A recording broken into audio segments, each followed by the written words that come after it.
वैसे आज अकेले तुम कार्यकर्ता नहीं, सब डिम्पल वाली के लिए आए।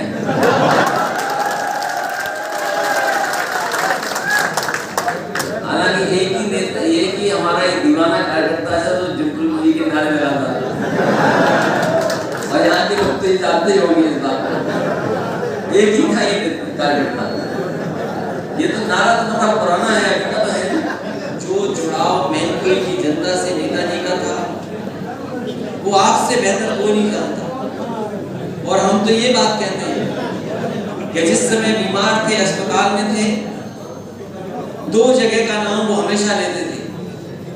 कभी कभी डॉक्टरों को भी समझाते थे, वो कहते थे कि डॉक्टर तुम जो इलाज कर रहे हो हमारा, अगर तुम्हें लगता है कि इलाज नहीं ठीक कर पा रहे तो मैं सैफी चला जाऊंगा, मैं अपने डॉक्टरों से इलाज करा लूंगा।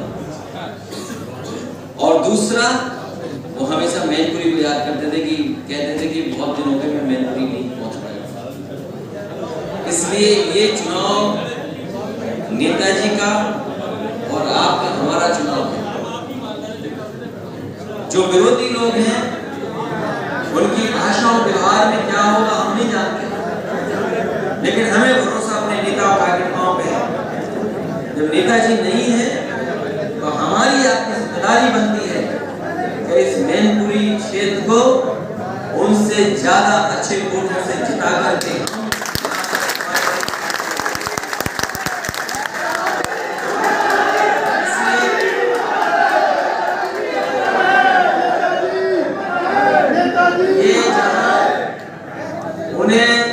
सम्मान देने का है, वहीं उन्हें लगातार हम लोग को याद रखना है चुनाव और चुनाव के बाद।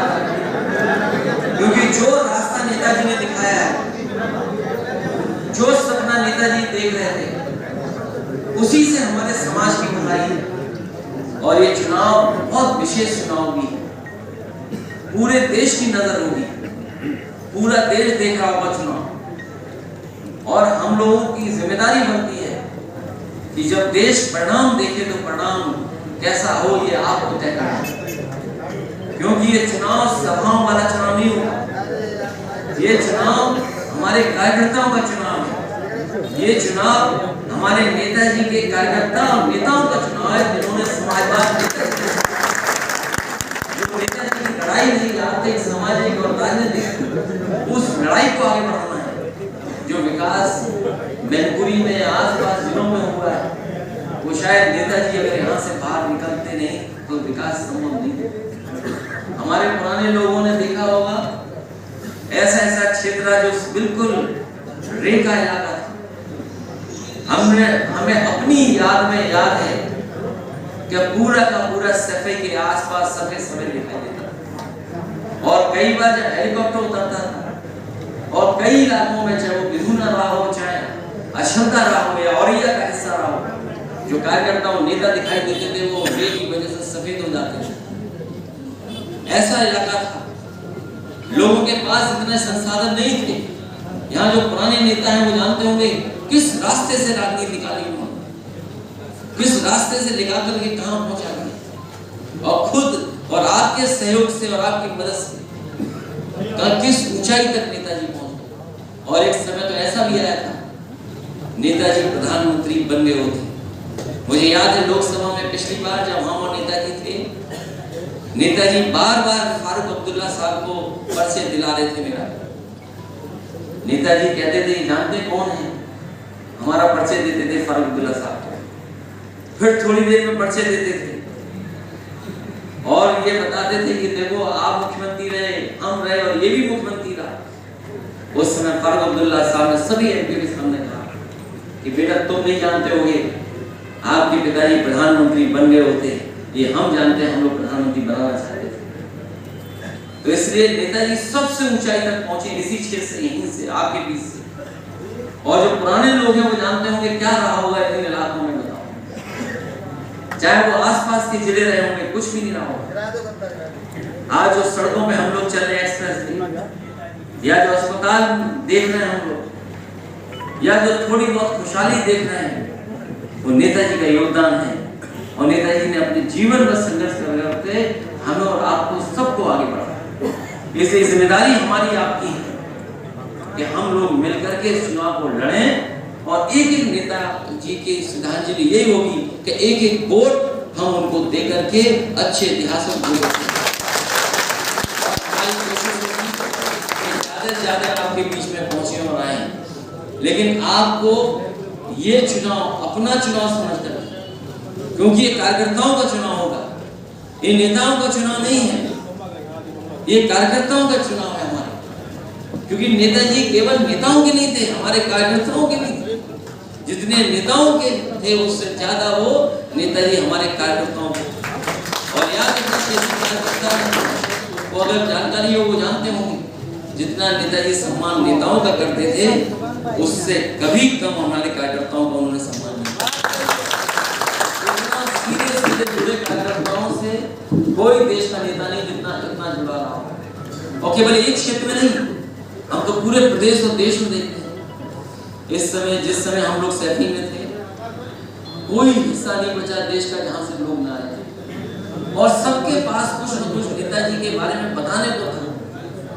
अगर हम लोग उसको रिकॉर्ड करें, लिख करके भी रखते हैं, तो न जाने कितनी किताबें पढ़ें। और अभी भी लोगों का आना नहीं रुका है। जो लोग नहीं पहुंच पाए उन दिनों, वो कभी कभी आजकल भी आ जाते हैं कि हम उन परिस्थितियों में नहीं आ पाए थे, हम अभी आगे में और समाधि तक पहुंच करके जाते हैं। इसलिए देश के बहुत बड़े नेता थे, उनको सच्ची श्रद्धांजलि यही होगी कि समाजवादी पार्टी अभी तक के सबसे ज्यादा वोटों से जीत करके जाए। यही निवेदन है। और मीडिया क्या लिखेगा, व्हाट्सएप पे क्या चलेगा, सोशल मीडिया पे क्या चलेगा। राजनीति अच्छी तब थी जब सोशल मीडिया नहीं था। ये जो हमारे बुजुर्ग लोग हैं ये जानते होंगे, एकदम सीधा सीधा था कि पार्टी को वोट देना, एक बार मन बना लिया फिर दोबारा मन नहीं बदलता था।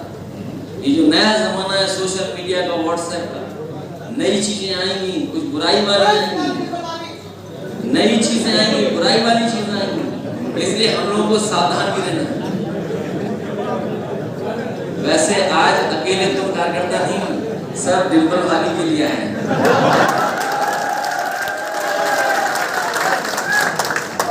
हालांकि एक ही हमारा एक दीवाना कार्यकर्ता है जो डिम्पल वाली के नारे लगाता है, और यहाँ के लोग तो जानते ही होंगे इस बात को। एक ही था ये कार्यकर्ता। ये तो नारा तो थोड़ा पुराना है, इसलिए बहुत सादगी के साथ और कोशिश करना कि माला नहीं पहनाना इस चुनाव में। इस चुनाव में माला से स्वागत मत करना।